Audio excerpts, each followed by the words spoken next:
के लिए बताया था कि वो निर्जन स्थान में निवास करता है,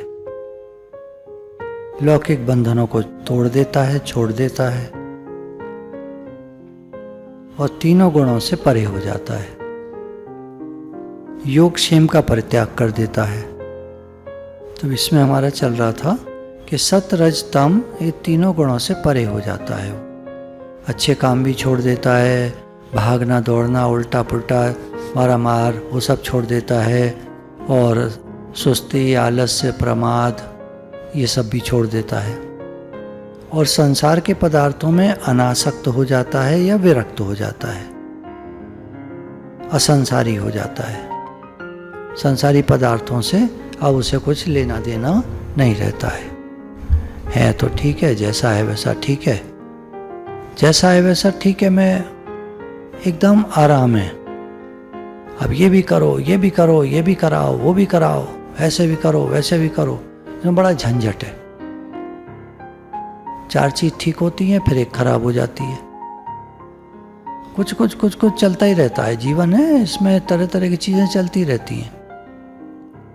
आए दिन कभी स्विच खराब हो जाएगा, कभी कोई चीज़ खराब हो जाएगी, कभी पानी का नल खराब हो जाएगा, कभी कुछ लगा ही रहता है। बड़े सेटअप में तो और ज़्यादा लगा रहता है, छोटे घर में कम होती हैं ये सब चीज़ें। जितना ज़्यादा बड़ा बन जाएगा सेटअप, उतना ज़्यादा झंझट ज़्यादा बढ़ जाएगा। तो ये तीनों गुणों से अतीत है, असंसारी है। असंसारी मतलब झंझटों से परे है, संसारी चीजों से। जो मनुष्य विषयासक्त और विषयकामी है वही गुणबद्ध है। अब जो विषयों में आसक्त हैं, विषयों की चाहना करने वाले हैं, तो वो गुणों से बंध जाते हैं, रजोगुण तमोगुण से खास बंध जाते हैं। और जो भगवत आसक्त है, भगवत प्रेमी है, भगवान से प्रेम है जिसका, वो इन तीनों गुणों के परे चला जाता है, पार चला जाता है। उसे योगक्षेम की कोई चिंता नहीं होती, संसार से कोई प्रलोभन नहीं होता, मोक्ष की इच्छा भी नहीं है, क्योंकि वो भगवान का प्रेमी है, उसको भक्ति अच्छी लगती है। अब उसे योगक्षेम की चाहना भी नहीं है, उसका भी परित्याग कर देता है। वैसे पारमार्थिक अर्थ योगक्षेम का है।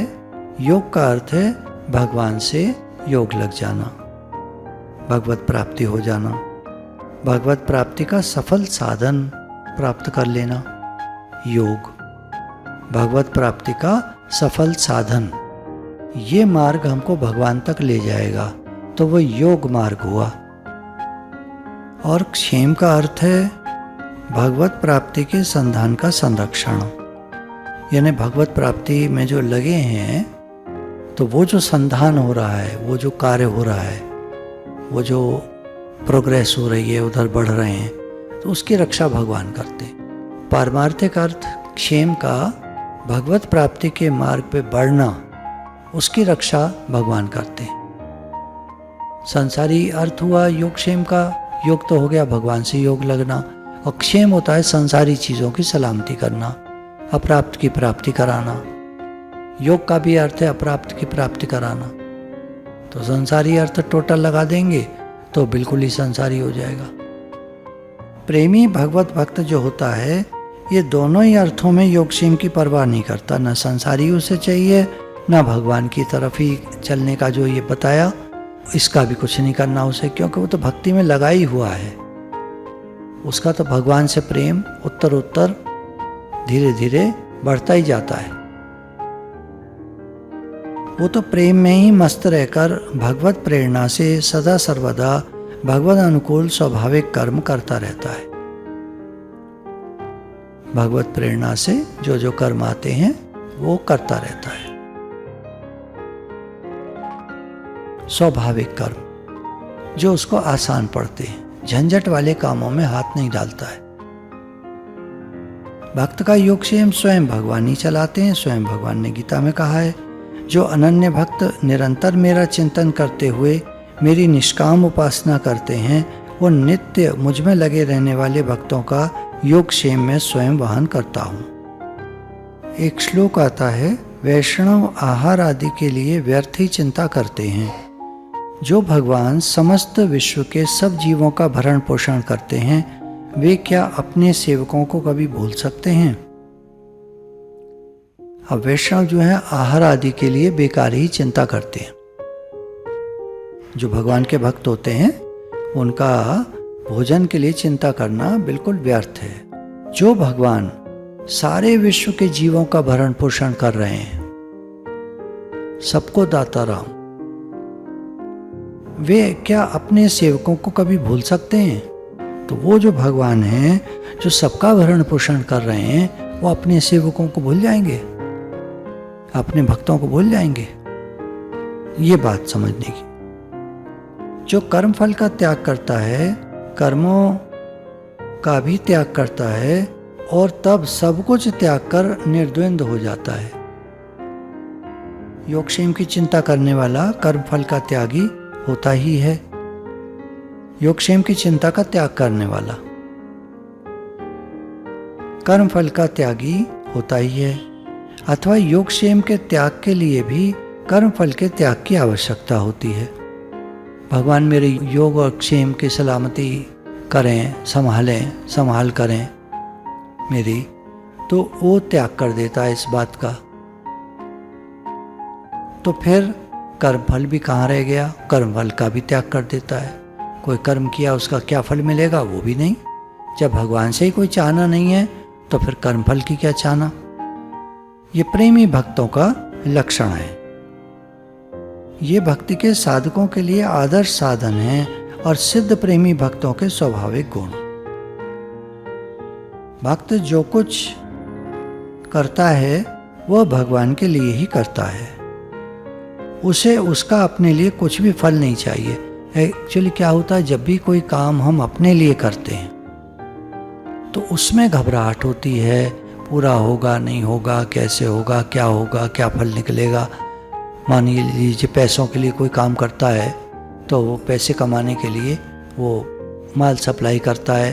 अब माल रिजेक्ट हो जाए, एक्सेप्ट हो जाए, कितने पैसे वो दें, काट लें, डिस्काउंट कर दें, ये कर दें, कई तरह की चिंताएं लग जाती हैं माल सप्लाई करने में।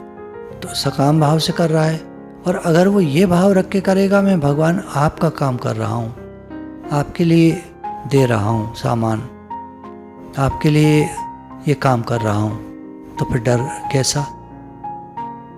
तो जैसे हो, जैसे भगवान कराए, जितने पैसे मिले, उसे अपने लिए कुछ फल चाहिए ही नहीं। उसकी ना तो कर्म में आसक्ति है, ना उसके फल में। वह तो यंत्रवत कर्म करता रहता है, यंत्रवत कर्म। कोई काम आगे आया, यंत्रवत कर दिया, क्या फल निकलेगा ये सोचने का हमारा काम नहीं है। मन में अगर बात आती है हमारे, तो उसको झट परे हटा देना चाहिए, इग्नोर कर देना चाहिए। क्या फल निकलेगा, हटाओ। भगवान का कार्य है, भगवान का घर है, भगवान का सब कुछ है, ये संसार भगवान का है, सारे काम उनके हैं, तो भगवान का काम करता है। भगवान का काम करता है तो उसे कर्म फल की चाहना नहीं, कोई चिंता नहीं।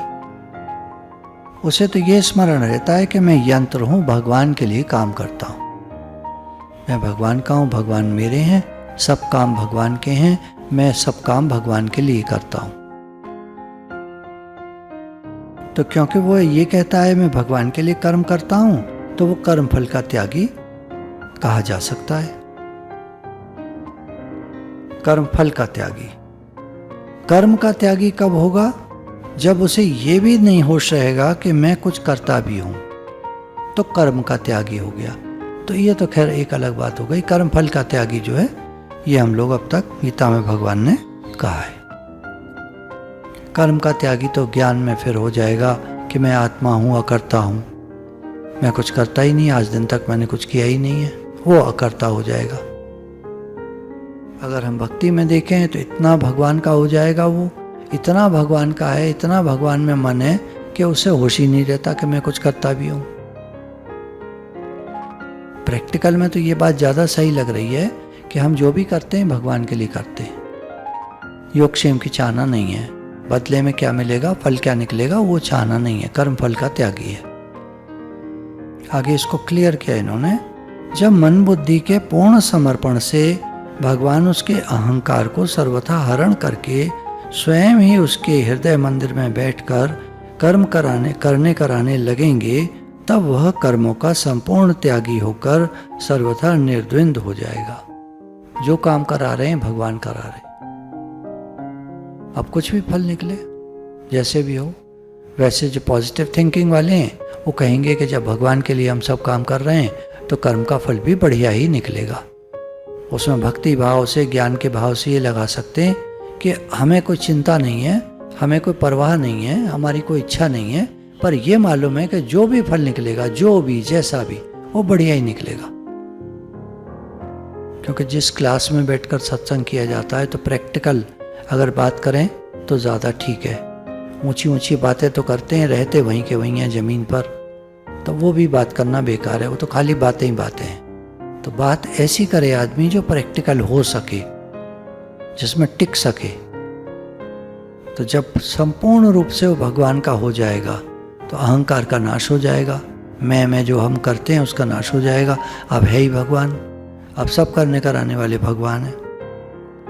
तो फिर उसे सुख दुख लाभ हानि अपना पराया मैं तू आदि द्वंद्वों से कोई प्रयोजन नहीं रह जाएगा। सुख दुख लाभ हानि अपना पराया मैं तू आदि द्वंद्वों से कोई प्रयोजन नहीं रह जाएगा। गीता का दूसरे अध्याय का 45वां श्लोक कोट किया है यहाँ पर।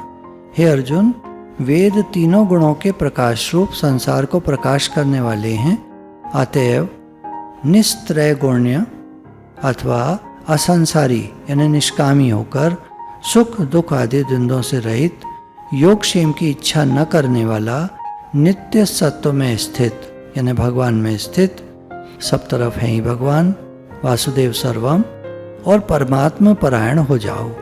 भगवान के परायण हो जाओ। जो कर्म का फल निकले भगवान जाने। जो कर्म करा रहे हैं भगवान करा रहे हैं। संसार भगवान का है, मैं भी भगवान का हूँ, सब कुछ भगवान का है, सब करने कराने वाले भगवान है।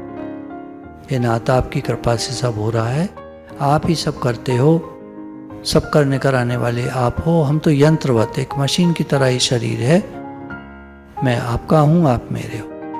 तो अब बातें तो हम बहुत सुनते हैं, थोड़ी थोड़ी हम लगा सकते हैं। शुरुआत कहीं से तो कर सकते हैं। घर भगवान का है, जो मिला है सब भगवान का है, सब करने कराने वाले भगवान हैं, उन्हीं की कृपा से होता है, उन्हीं की शक्ति से होता है। वे सर्वसमर्थ हैं, हम असमर्थ हैं। तो दैन्य भाव धारण करके, पूर्ण समर्पण करके, फिर उसके बाद जो अकर्म की बात कही वो तो फिर बाद में आएगी, पहले ऐसे चले।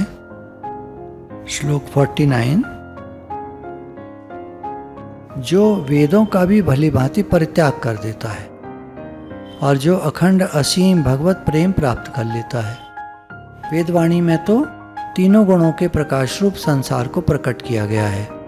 ये कर्म करने से ये मिलेगा, ये कर्म करने से ये मिलेगा, ये वाला अनुष्ठान करो, ये हवन करो, ये यज्ञ करो, इसके करने से ये मिलेगा, वो मिलेगा। तो वेदों में तो संसार को ही प्रकाशित किया गया है, सकाम भाव की बात की गई है। यहाँ पर भक्त जो है वो सकाम भाव का त्याग कर देता है, तो वेद का त्याग हो गया। वेदों का त्याग वैसे थोड़ी किया उसने, उसे कोई किसी चीज से प्रॉब्लम थोड़ी है। सकाम भाव का त्याग होते ही वेद का त्याग हो गया। वेदों में तो सारा है ही सकाम कर्म। देवर्षि नारद यहाँ जिस प्रेमावस्था का वर्णन कर रहे हैं, उस अवस्था में तो भक्त केवल एक अविच्छिन्न अखंड भगवत प्रेम के महान सागर में डूबकर तन्मय हो जाता है। वो तो भगवान के प्रेम में डूबा रहता है। जो हो सो होने दीजिए, चिंता कभी मत कीजिए। उसके लिए तो भगवान ही भगवान है। अब क्योंकि भगवत प्रेम में तन्मय हो जाता है तो इससे वेदों का आश्रय स्वमेव छूट जाता है। वेदों का आश्रय जो है वो छूट जाता है। वो तो भगवान का आश्रय ले लेता है ना, वेदों का क्या करेगा। वेदों का आश्रय छोड़कर भगवान का आश्रय ले लेता है, भगवान के प्रेम में डूब जाता है। भगवत प्रेम में सारे नियमों का अपने आप टूट जाना ही इस प्रेम का एक नियम है। भगवत प्रेम में क्या होता है कि और सारे नियम बाहर के वो ऐसे करता है, वो ऐसे चलता है, वो यूँ जाता है, वो यूँ आता है, वो यूँ खाता है, हैं? ज्ञानियों के लक्षणों में बता देंगे। लोग बाग थोपेंगे, आरोप करेंगे, ज्ञानी को तो ऐसा होना चाहिए, ज्ञानी को तो वैसा होना चाहिए। एक बात, भक्त को कैसा होना चाहिए? भक्त को भी ऐसा होना चाहिए, वैसा होना चाहिए।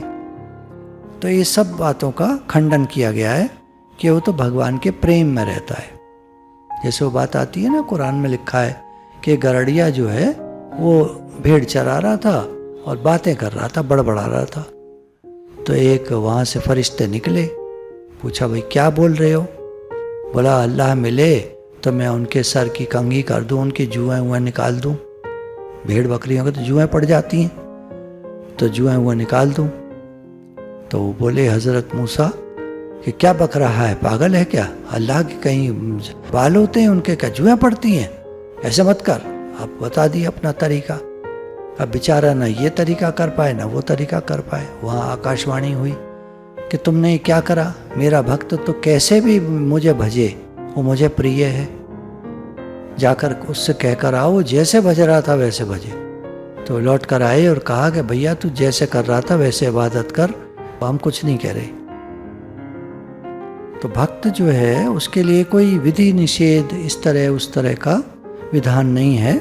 उसके लिए तो प्रेम ही सब कुछ है, भगवान से अतिशय प्रेम होता है। इसमें भगवान से प्रेम मुख्य बात है, विधान अलग चीज है। भगवान से प्रेम होता है उसका बहुत ज्यादा, अतिशय। अब क्योंकि भक्त तृप्त है तो यहां लिखा है कि वह वेदों का तिरस्कार नहीं करता है। तिरस्कार नहीं करता है भक्त, किसी चीज का तिरस्कार नहीं करता है। वासुदेव सर्वम वासुदेव सर्वमिति, सब घट मेरा साईं सुनी से जन कोई। सब तरफ भगवान है, हर जगह भगवान है, सब कुछ भगवान है, तो तिरस्कार नहीं करता। ये जो वेद त्याग की बात आई है तृप्ति मूलक है, तृप्ति मूलक। इतना तृप्त है वो अपने में कि उसे कुछ चाहिए नहीं। तो वेदों से क्या प्रयोजन, वेदों में तो चाहिए ही चाहिए लिखा है। ये कहने की बात तृप्ति मूलक बात है। वो कोई जानबूझकर या द्वेष पूर्वक वेदों को नहीं छोड़ता। वेद ही उसे पूर्ण काम समझकर अपना आधिपत्य उस पर से उठा लेते हैं। वेद जो हैं वो पूर्ण काम व्यक्ति के ऊपर से आधिपत्य, हमारे हिसाब से चलो, वो उसको हटा दिया जाता है। भक्त तो भगवत प्रेम में रहता है। इस अवस्था में वह प्रेमी भक्त विधि निषेधमय वेदों को लांघकर बस केवल एक अनिर्वचनीय हरि प्रेम में ही मतवाला रहता है। और उसको तो भगवान का लीला दिखे, नाम जप चलता रहे, भगवान से बातचीत होती रहे, प्रार्थना करता रहे, जैसे उसकी मर्जी। कहीं जंगल में निकल जाए, भगवान से बातें करे, भगवान को देखे इधर उधर, उनके साथ गिल्ली डंडा खेले, गेंदतड़ी खेले, भगवान के साथ जैसी उसकी उम्र है उसके हिसाब से कुछ भी करे, छुआ-छुई खेले, भगवान उसके साथ वैसे ही बन जाते हैं। वह भगवत प्रेम की एक जीती जागती मूर्ति होता है। स्वयं भगवान ही उसके शरीर में दिव्य प्रेम के रूप में प्रकट होकर लीला करते हैं। अब भगवान, अब वो तो बेचारा रहता नहीं, हूँ कुछ नहीं हो जाता है। वो तो भगवान है, मैं कुछ नहीं हूँ। दैन्य भाव आते आते इतना हो जाता है कि फिर वो खुद रह ही नहीं जाता। भैया हम कुछ नहीं है ही भगवान। भगवान जैसे बुलवाएं, जैसे कराएं, जैसे रखें, जैसे चलाएं, है ही भगवान। मैं नाम की चीज खत्म। तो फिर क्या होता है, कह रहे हैं उसके शरीर से फिर स्वयं भगवान ही लीला करते हैं। भगवान जाने, उनका काम जाने, वो तो अपने को माइनस कर लेता है।